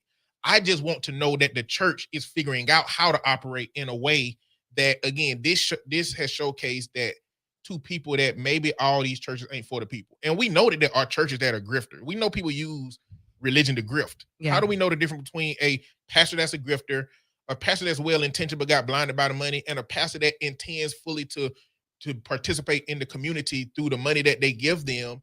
How do you tell the difference? And how do the people that participate in these systems tell the difference? I think the only way wow. you can tell the difference is through action. Yeah, the fruit is definitely. Yeah, you have to look at the fruit that the tree bears, and you know not to cast your pearls among swine, and you all of the things. You just have to pay attention and be mindful and sharpen your discernment. And even with that, a lot of people say that they know what the church is supposed to do, Mm-hmm. but don't really know what the church is supposed to do fully. And a lot of and I was shocked just this week by a statement from one of my members. Like, a lot of times you think because they've been in the church and they're grown that they know. When actuality, no, I might have just learned 2-3 years ago, right? Like literally. And so a lot of people just don't understand church workings. And to think to answer this girl's question, I couldn't worship there. So I don't know if you're saying in the role or as a person. So as a person, I could not worship anywhere where that type of philosophy is there. Yeah. You But there's no know, respect for I respect guess for each individual. churches are their own little isolated bodies, I guess. And Yeah. because my grandmama church split because the pastor was taking money and the deacons challenged him on taking the money. The next Sunday he came to church with his pistol. I mean, yeah. Right? That turned into a big situation. They ousted him, and then they brought in a dude who graduated from college or from high school 2 years before me. So my grandma wasn't about to have that man as her pastor. So the church split half and half. One went to one church and the other one stayed. Yeah. And it's like, a part of me is like, I feel like there should be a system outside of that individual church where other pastors come and be like, you tripping, dog. There are But- systems. But how does that work? Like, how does one pastor hold another pastor accountable in a way that restores some faith to the church for Church. people who have church hurt or who have struggled with the man before the preacher or the pastor? Church is an institution. It's Yes. another institution. It's another organization. It's another. I can start a church today, and it's just the four of us that go, and we have our own rules, our own bylaws, our own thing on the wall with whatever. Like, we can do all of that. And if I'm not sensible, I don't have a higher up. I'm not a part of the Southern Baptist leadership, nothing. I'm not a part of any of that. We are a non-denominational group of people that meet and worship, and that's what we do. And that's why we do it, because we didn't like what they were doing already. So no, I am Bishop Eddie, and stop questioning me or go somewhere else. And I think that when you're looking for a church home, you want to seek out a church home that has or a spiritual leader that has sought out a higher That's a member elsewhere. They Yeah. have a like pastor. they have their own spiritual leader. And that's so crazy. We talking about this. All these conversations came up this week. I agree with you. Yeah, you have to have because Everybody got to be covered. Yes, you Give them have to some be authority. covered. You have to have authority, but you also it's still learning. You're still learning as a spiritual leader how to lead your flock as well. You're gonna need guidance. I'm gonna do it like this. And this is what we're gonna do over here because this is our church. And Yeah. At no point is anyone fully spiritually developed. So At no point. we be talking about my, religious trauma. yeah. It was me going to church like 6 days a week. Yeah. And the problem with You that, get tired. You, the you got church fatigue. who that man is on Sunday between 10 and 3 is not who he is every other day when he handling business, when he talking to people. Yeah, man. The real person, you see the personality of the man, right. not the charisma of the pastor every day outside of Sunday and So- maybe Bible study. And What do he supposed to be? You gotta always be supposed to talking be- like well, he's this supposed- when you well, go I'm pay your saying- bills. I mean, the way that Ooh, I'm what- just saying. the way that he addresses my experience with a couple of pastors. Now, I done had a lot of pastors. I call my mama a church no man. I done had some great pastors. Yeah. Eddie, you. My mom was a minister of music. So she go here, she go Oh, there, she go here, she go there. Yeah. And we sit there for a year and a half and then we go to wherever. Oh, yeah.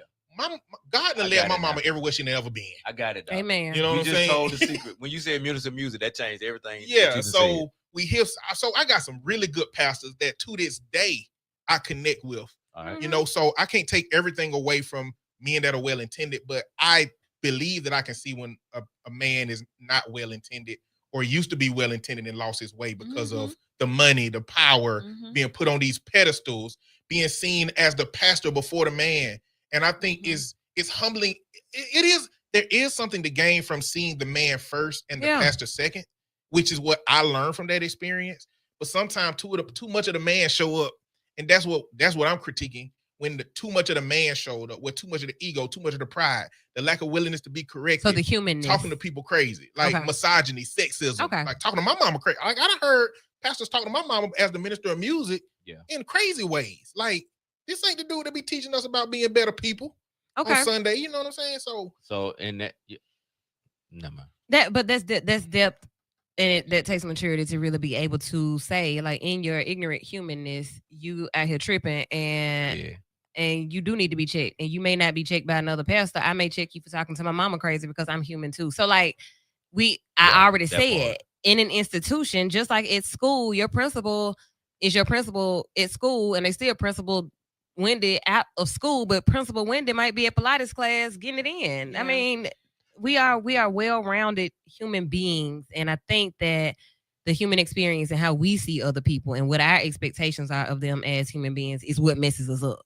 Yep. 100%. I want to. because if I you don't know. if you I see know that, I'm just saying, if you see that principal with a beer, you start thinking a little differently now.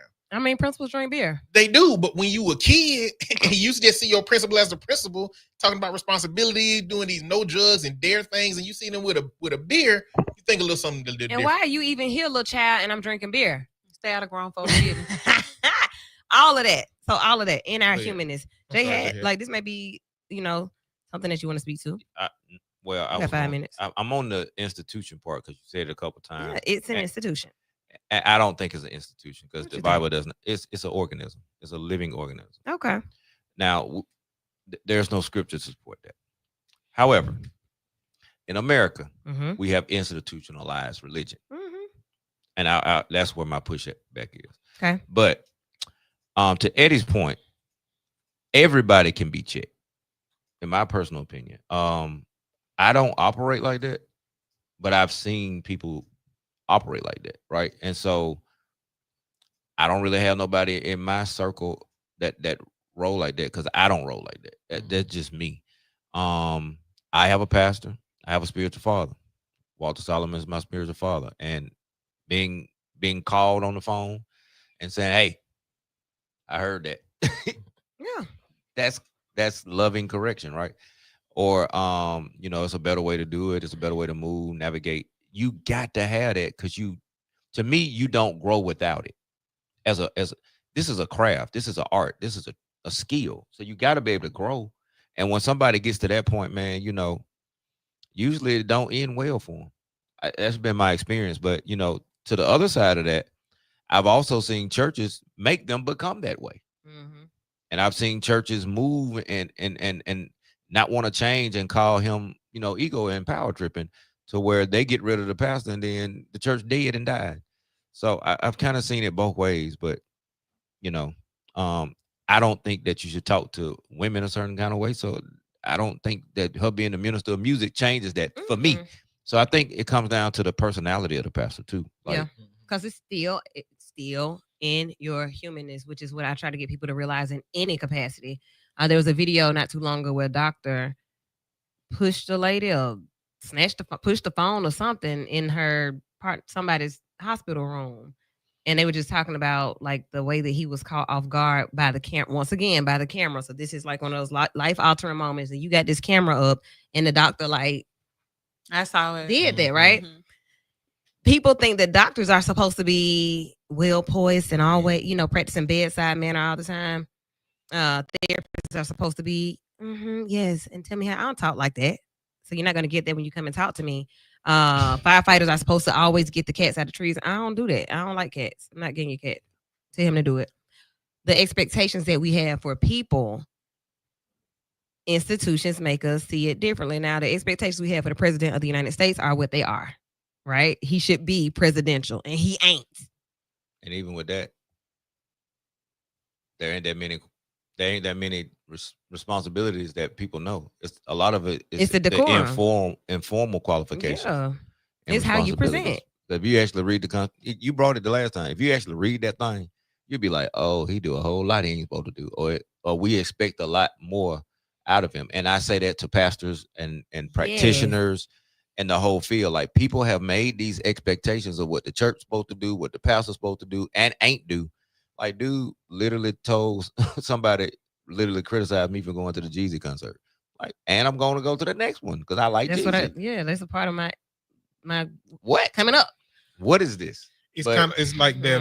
What Whatever. therapists experience is like when you are a certain type of when you're in a profession with a certain type of moral compass, you're expected to exist under that moral compass forever. No. So you a therapist, you can't be Eddie outside of therapy, Yeah. and you a pastor, you can't be Jonathan outside of pastor. Like that, it don't work like that. And man, I you lived like that first. the first three years of ministry, 4 years. Just being very much. Just trying to, I can't do this, do that. I'm like, this ain't salvation. I start, it ain't got nothing to do with salvation. It's expectation, and I can't meet what's in your head. I think most Okay. pastors Nice. govern within the lines of where is your covering and where are you taking your covering. Mm. So if you place yourself in an environment where you can't be, you're always covered, granted, but how much are you going to operate under grace for your covering if you're supposed to be a leader and you're supposed to be showing people how to live in this? I'm the model example and I'm this much more Christ-like, so I can lead you to Christ. So what am I showing you? And I think that's more of what it's about, because I can't lead you somewhere and I'm not showing you how I got there. It is about that. It is about that. Mm. And I think to not go too far because of the time that we have left, Mhm. what does it look like when I am human along with you? Yes, I answered a call. Like I always say, being a counselor is a calling too. It is. So I answered that call. I could have been just doing radio and hosting shows, but no, we got to answer a call to do what we do. So I've me seen answering my it. call comes with It comes with responsibilities. It's a role. And as long as I can look at you as an example, like my apostle, Mhm. your wife respects you, your daughter respects you. Mhm. I can respect that. Okay. And you don't have to press for a following. Mm. And you have fruit in your congregation. Yeah. People are prospering in your congregation. You doing something right. But I'm still a real person. And you're serving the community. Yeah. And he will let you know that he's still a real person, and he'll go off within reason because he know he's still a man of God. at the end of the day. Off. I'm Yeah. flipping tables. Yeah. I'm Yeah, Boosh, but it's a boom, way to boom. do everything. It's not. It's how you do it. It's not what you do. It's how you do it. And you Yeah. know what? I'm It's- okay with that. I'm okay with recognizing and acknowledging your manness Mm-hmm. and acting accordingly versus getting so caught up on the pedestal that you placed on that you Right. can't even take accountability for where your Right. manness might show up where you should take accountability. Yeah, because you have to recognize that you were put here to serve. Correct. And as long as you live and you got a heart of servitude, you will never outgrow your purpose and be arrogant and make it Yeah. about you because you're always a servant. Correct. And you want to look for a leader that strives to be a servant. Correct. You're for the people, just like y'all want y'all president to be for the people. Except he don't have to You be need a- perfect. He yeah, can, you he need can a- have 35 accounts. Right. You need And a I can't spiritual have leader one. that's for the people. My apostle gave away $10,000 a day worth of food benefits. Like, you have to have somebody that's willing to serve the community. Yeah. Mhm. Tonight's show has been all about that. We talked about giving from the beginning now to the end and the golden rule. The golden rule is pretty much what we always come back to no matter what the topic is. Do unto others as you would have them do unto you. Treat others the way you want to be treated. It's vital. It's that's just kind of it. If you don't do anything else, you do that.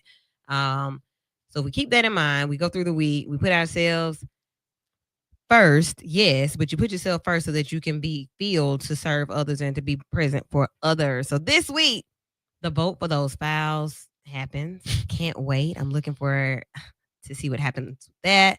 Also on Saturday, Coleman Cares Party for Presence, another opportunity to give, and details on Keep On Rolling 2025 will roll out. So keep it locked right here to V94.9 WATV, where we're always vital and we're always giving. It's the holiday season and we do this all the time, not just in the holiday season. Y'all be vital. I'll be back tomorrow, 12 p.m. for Lady Wu's Midday Fun Shui with a free lunch flashback at noon on a Mood, Music, and Motivation Monday. Peace. Y'all good? Yes. We're out. Bye.